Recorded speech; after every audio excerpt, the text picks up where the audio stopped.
السلام علیکم، امید ہے کہ آپ خیریت سے ہوں گے۔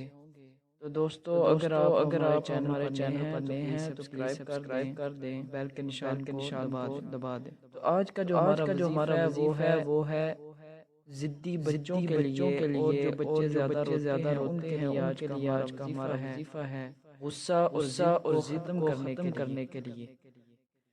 تو دوستو قرآن کریم کا پارہ نمبر 17 سورۃ الانبیاء کی آیت نمبر 69 کو جس شخص کو غصہ بہت آتا ہو یا ضدی ہو تو وہ اس آیت کی تکرار کرتا رہے، یعنی اس آیت کو پڑھتا رہے، انشاءاللہ غصہ کم ہو جائے گا۔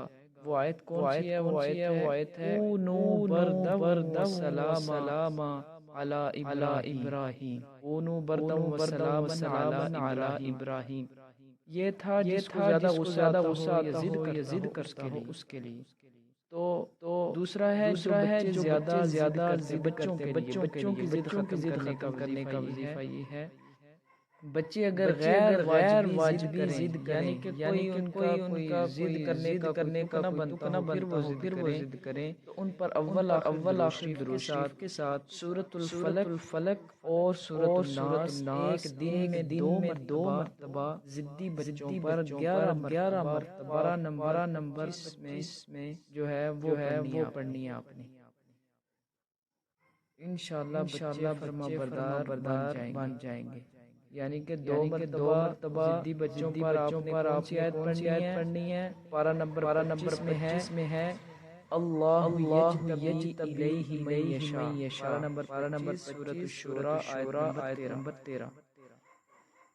اچھا جی، اور جو بچے زیادہ روتے ہوں ضد کرتے ان کے لیے بھی ہے جو بچہ بلا وجہ ضد کرتا ہو اور روتا ہو اس کے لیے مدرجہ ذیل آیت جو آپ کو بتانے والا ہوں، ایک کاغذ پر باوضو لکھیں اور موم جامع کر کے تعویذ بنا کر بچے کے گلے میں ڈال دیں۔ انشاءاللہ بچے کا رونا کرنا بند ہو جائے گا۔ وہ آیت کون سی ہے؟ وہ آیت ہے وَخَشَعَتِ الْأَصْوَاتُ لِلرَّحْمَنِ فَلَا تَسْمَعُ إِلَّا ہَمْسًا وَلَا حَوْلَ وَلَا قُوَّةَ إِلَّا بِاللَّهِ الْعَلِيِّ الْعَظِيمِ۔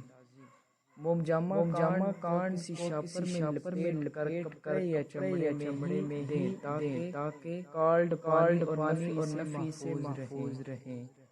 تو دوستو اگر آپ کو ویڈیو اچھی لگی ہے تو سبسکرائب کر دیں۔ آپ کے سبسکرائب کرنے سے آپ کو کچھ نہیں ہوگا، لیکن یہ ہے کہ آپ تک ہماری ویڈیوز پہنچتی رہیں گی، اور مزید اس طرح کے لیے بیل کے نشان کو دبا دیں تاکہ آپ کو انفارمیٹیو ویڈیو ملتی رہے۔ شکریہ۔ السلام علیکم ورحمۃ اللہ وبرکاتہ۔